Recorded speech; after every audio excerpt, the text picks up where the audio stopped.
Welcome back to my channel prince of biology. आज का जो वीडियो है इसमें हम एंटीजेनिसिटी वर्सेस इम्यूनोजेनिसिटी देखने वाले हैं। दोनों के बीच में फर्क देखेंगे। अगर हम एंटीजेनिसिटी देखें तो एंटीजेनिसिटी मतलब एक एंटीजन मॉलिक्यूल होता है जो कि किससे बाइंड हो सकता है, ये हमारी बॉडी में बाइंड हो सकता है एक एंटीबॉडी से, या फिर ये बाइंड हो सकता है टी सेल के रिसेप्टर के साथ। इस मॉलिक्यूल को हम क्या बोलेंगे? इस मॉलिक्यूल को हम बोलेंगे antigen and it is antigenicity. मतलब सिंपल अगर हम बोले तो एक टी सेल के रिसेप्टर से बाइंड हो सकता है उसको हम एंटीजन कहेंगे, या फिर एक एंटीबॉडी से जो बाइंड हो सकता है उसको हम एंटीजन कहेंगे।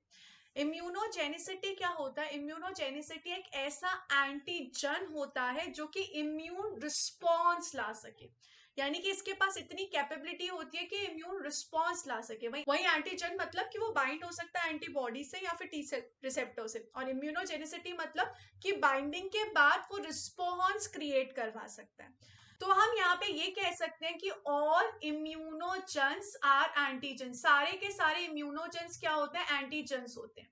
लेकिन हम ये नहीं कह सकते ऑल एंटीजेंस आर इम्यूनोजन, नहीं, ऑल एंटीजेंस आर नॉट इम्यूनोजेंस। ये सारे के सारे इम्यूनोजन नहीं होते। अगर यहाँ पे किसी एंटीजन का मॉलिक्यूलर वेट है 1000 डेल्टन से कम, तो फिर वो सिर्फ एंटीजेनिक है, वो इम्यूनोजेनिक नहीं है, वो सिर्फ और सिर्फ एंटीजेनिक होगा।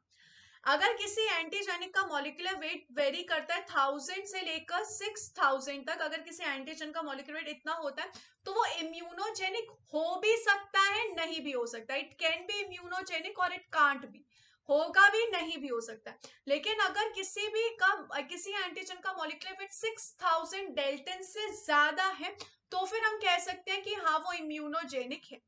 तो ये फर्क होता है इम्यूनोजेनिक और एंटीजेनिक। एंटीजेनिक मतलब कि वो सिर्फ और सिर्फ बाइंड कर सकता है एंटीबॉडी से जाके, टी सेल रिसेप्टर से जाके, मतलब।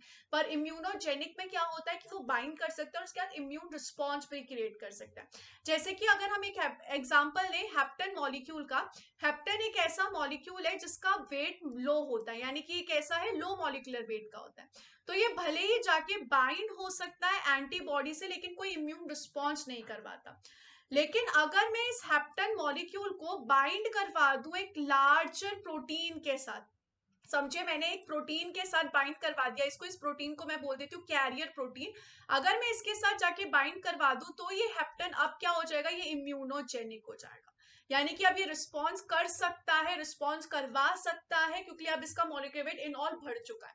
लेकिन पहले ये सिर्फ और सिर्फ कैसा था? एंटीजेनिक था, जो कि जाके बाइंड हो सकता है, बस इम्यून रिस्पॉन्स नहीं करवा सकता। तो ये डिफरेंस होता है एंटीजेनिसिटी के बीच में, इम्यूनोजेनिक